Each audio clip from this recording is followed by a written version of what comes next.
আসসালামু আলাইকুম। আমি আজকে রান্না করব নুডলস। পানির মধ্যে আমি নুডলসটি দিয়ে দিলাম।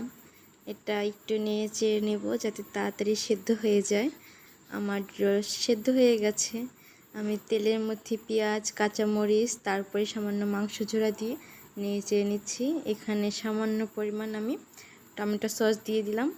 আবার একটু নেড়ে চেড়ে তারপরে সেদ্ধ করা নুডলসটি এর মধ্যে আমি দিয়ে দিচ্ছি। সব কিছু উপকরণ ভালোভাবে মেশার জন্য আমরা কিছুক্ষণ নেড়ে চেড়ে নেব। তারপরে নুডলসে থাকা যে মশলাটি আছে সেটি এর মধ্যে দিয়ে আবার কিছুক্ষণ নেড়ে চেড়ে নিতে হবে। তাহলেই হয়ে যাবে আমাদের ইনস্ট্যান্ট নুডলস।